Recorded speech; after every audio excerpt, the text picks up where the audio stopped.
Matoso, Fala. seleção do Campeonato Paraense. Marcelo Rangel no gol, Edilson lateral direito, Reinaldo, Klaus e Sávio a zaga. É isso? Concordo, sim. O Matheus Nogueira foi o melhor do jogo da decisão. Mas isso não é Copa do Mundo.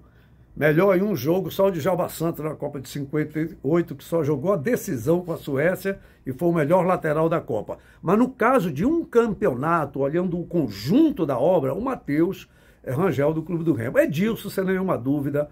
Ali no miolo da zaga é que eu ainda ficaria com o Luan Freitas do Paysandu. Eu gosto daquele zagueiro. Meio de campo. Certo? Meio campo. Caio Vinícius, Matheus Vargas e Jaderson. É isso? É o que há de melhor? Pois é, a gente olha os três jogadores, aquilo que seriam três volantes. Só tem um detalhe. O Jaderson, ele desarma, tá certo? Ele arma e até aparece no gol adversário. O Matheus Vargas, nos últimos jogos, provou que é capaz de chegar e a bola vir, ele emendar. Não foi só duas vezes, não.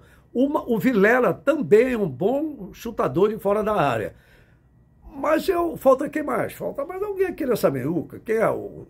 Eu tô com 4-13 e os outros três? Na frente, Pedro Sim. Rocha, Nicolas e Rossi. 4-3-3. O Pedro Rocha, pelo que está fazendo na Série B, ele acabou aparecendo bem. É um grande jogador, sem nenhuma dúvida, né? Eu colocaria também o Pedro Rocha, sem nenhuma dúvida. O Nicolas, ele entra porque é o artilheiro que ele está na seleção. Mas eu não tenho nada pessoal contra o Nicolas, eu respeito. Mas para mim ele deveu muito. O Paysandu, ele precisa mais jogar no Paysandu.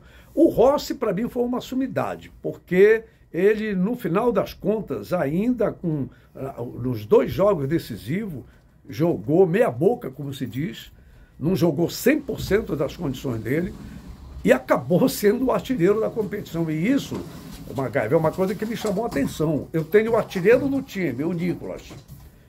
E aí eu tenho um pênalti decisivo. Se tivesse aquela ideia, eu vou dar para o meu artilheiro porque ele se consagra. Não teve isso. O Luizinho Lopes não arriscou e disse, não, vai tu, Rossi. É tu que é o cara. Aí, conclusão. Os dois artilheiros do Parazão são dois jogadores do Paysandu com o mesmo número de gols. Então, eu ainda colocaria... Agora, quem? Vou acabar ficando com o Rossi e o Nicolas, porque eu não consigo ver assim um outro de bate-pronto. Mas eu te diria que eu seria capaz de fazer um quarto homem de meio campo, eu tiraria o Nicolas. Eu preferia o Benítez, na minha escalação. Eu preferia o Benítez, tá certo? Mas, enfim, a gente tem que opinar e entender que o futebol ele é extremamente complexo, tem essas divergências e a gente precisa também respeitar essas divergências.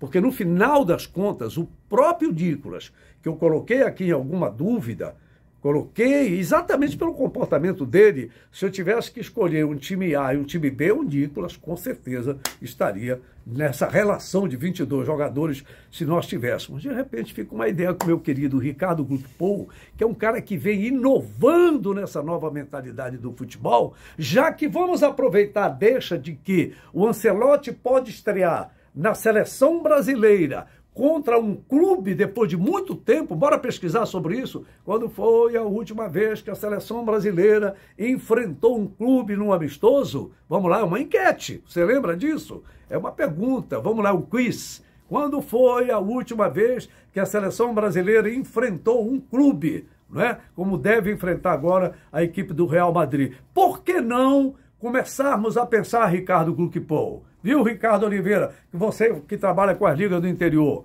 formar, já que o futebol do Pará está tomado de jogadores importados, nós escolhemos a seleção dos importados e o que tem de jogadores do Pará e fazer um jogo festivo. Gostaria de pensar sobre isso. De repente poderia dar um ânimo nos jogadores que aqui não têm oportunidade no futebol do Pará.